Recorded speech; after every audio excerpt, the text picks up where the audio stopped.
Hello everyone. Last class में हम लोग समझ चुके हैं biotic components that is living organisms आपस में कैसे इंटरेक्ट करता है।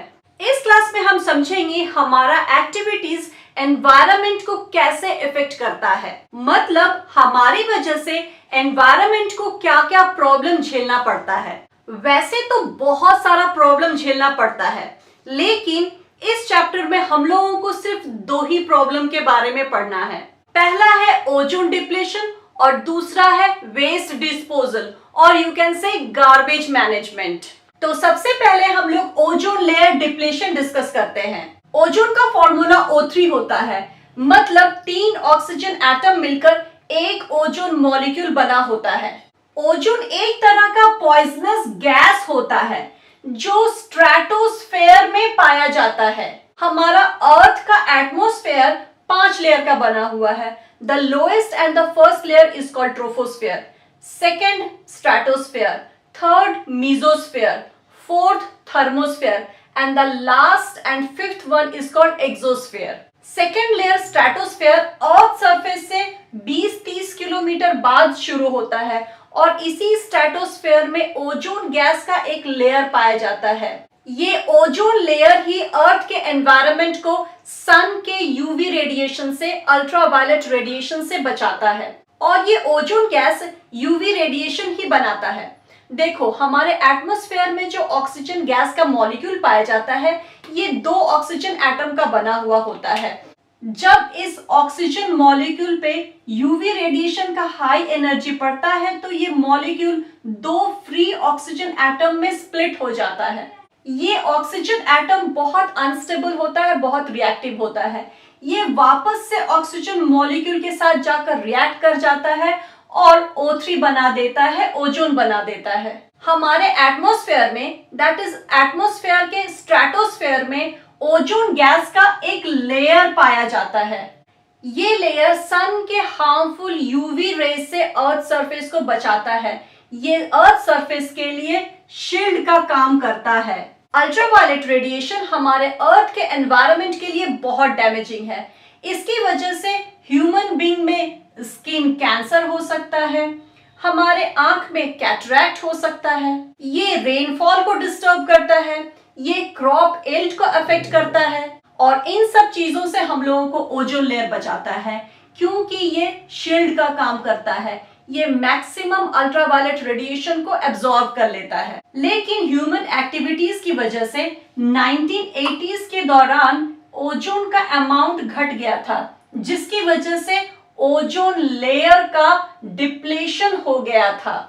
वैसे तो ओजोन डिप्लेशन का बहुत सारा रीजन होता है, लेकिन मेन रीजन होता है क्लोरोफ्लोरोकार्बन गैस। ये क्लोरोफ्लोरोकार्बन्स एक तरह का गैस होता है जो as a fire extinguishers use होता है एंड एज रेफ्रिजरेंट्स यूज होता है। रेफ्रिजरेंट्स मतलब एयर कंडीशन में यूज होता है, रेफ्रिजरेटर में यूज होता है। एक्चुअली 80s में अंटार्कटिका के ओजोन लेयर में होल पाया गया था।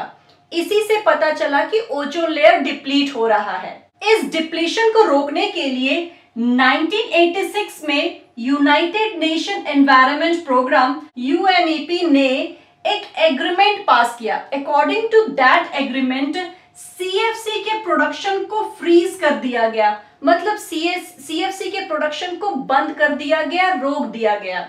मतलब 1986 के बाद से जितना भी रेफ्रिजरेटर एंड जितना भी AC बनता है उसमें क्लोरोफ्लोरोकार्बन गैस नहीं यूज होता है, उसके जगह कोई दूसरा गैस यूज होता है। इसका नतीजा ये हुआ कि ओजोन लेयर में जो होल पाया गया था वो धीरे धीरे ठीक हो गया।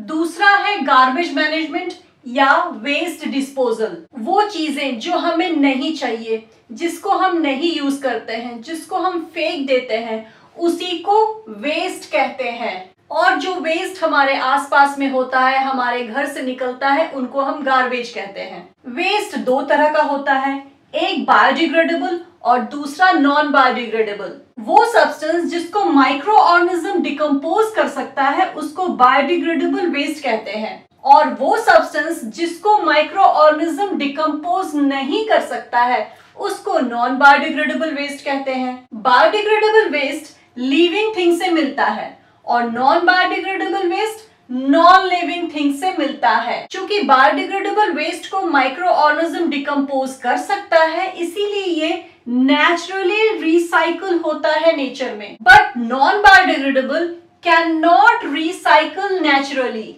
इसको फिजिकल प्रोसेस से ट्रीट किया जा सकता है, जैसे टेम्परेचर, प्रेशर एक्सेट्रा। चूंकि बायोडिग्रेडेबल वेस्ट डिकम्पोज हो सकता है, इसीलिए ये एनवायरनमेंट में कम समय के लिए रहता है। वहीं नॉन बायोडिग्रेडेबल लंबे समय के लिए रहता है एनवायरनमेंट में। बायोडिग्रेडेबल वेस्ट एनवायरनमेंट में कम समय के लिए रहता है, इसीलिए पॉल्यूशन भी कम करता है। वहीं नॉन बायोडिग्रेडेबल वेस्ट ज्यादा पॉल्यूशन करता है। बायोडिग्रेडेबल वेस्ट इकोलॉजिकल बैलेंस को डिस्टर्ब नहीं करता, लेकिन नॉन बायोडिग्रेडेबल करता है।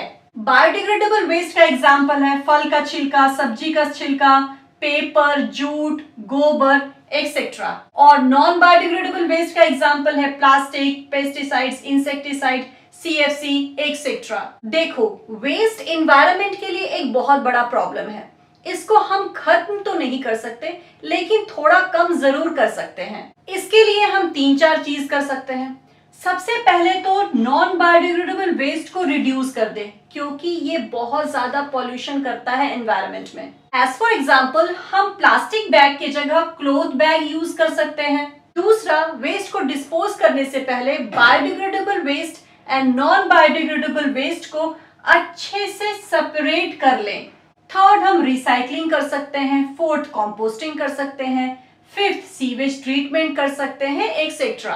वेस्ट को खत्म तो नहीं किया जा सकता, लेकिन इस तरह से हम वेस्ट को कम जरूर कर सकते हैं।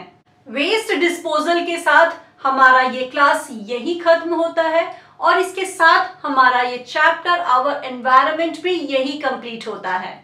नेक्स्ट क्लास में हम लोग इस चैप्टर का इन टेक्स्ट क्वेश्चंस को सॉल्व करेंगे। मिलते हैं नेक्स्ट क्लास में। Till then keep revising.